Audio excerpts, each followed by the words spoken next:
Who was Srinivasa Ramanujan, the genius who leaves mathematicians speechless? Born in 1887, Ramanujan grew up in Madras state, now called Tamil Nadu, in southern India. He fell in love with mathematics early. By age 11, he had exhausted the mathematical knowledge of two college students who were lodgers at his home. When he was 16, he obtained the book A Synopsis of Elementary Results in Pure Mathematics by G.S. Carr. Though this book was essentially a study guide, Ramanujan intensely studied this book with its 5,000 theorems, and it is credited with awakening his genius. Ramanujan spent hours producing his own new formulas on a slate with only the best findings transferred to a notebook. He was too poor to afford much paper. A simple example states that if a plus b plus c equals 0, then this formula relating fourth powers is also true. Another early head-turner is this equation involving infinitely many nested square roots. Although Ramanujan had won a college scholarship, he had no taste for non-mathematical subjects, namely English, Greek and Roman history, and physiology, and so he flunked out of college twice.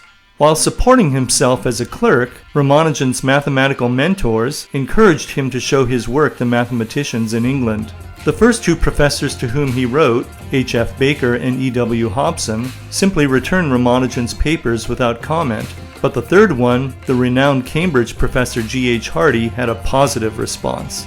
Ramanujan's 9-page letter included mesmerizing formulas such as this infinite series involving the reciprocal of pi, or this infinite continued fraction involving both pi and e.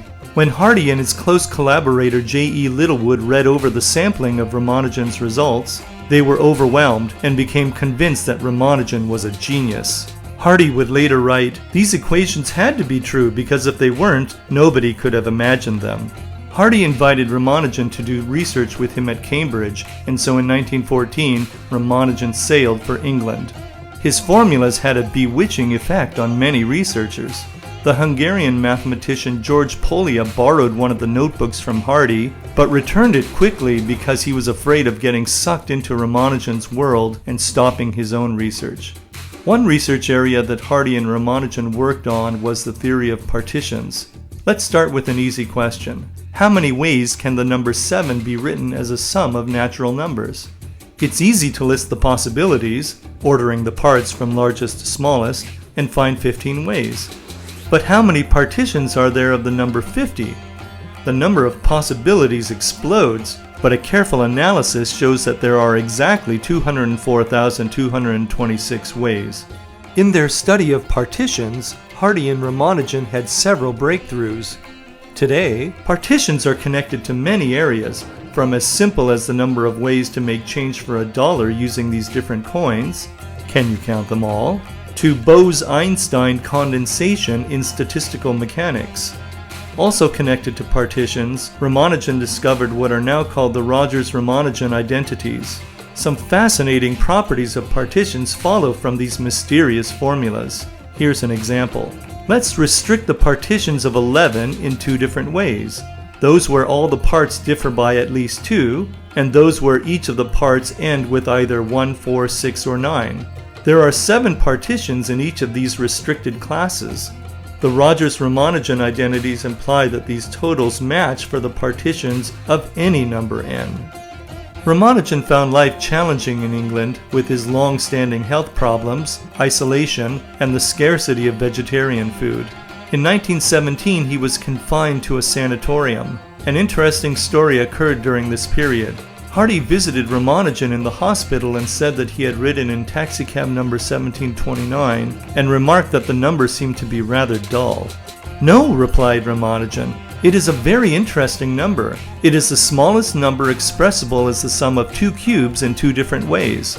Indeed, 1729 can be written as 1 cubed plus 12 cubed, or 9 cubed plus 10 cubed. In fact, Ramanujan found infinitely many equations where the sum of 2 cubes is just 1 away from another cube. Ramanujan was the master of numbers.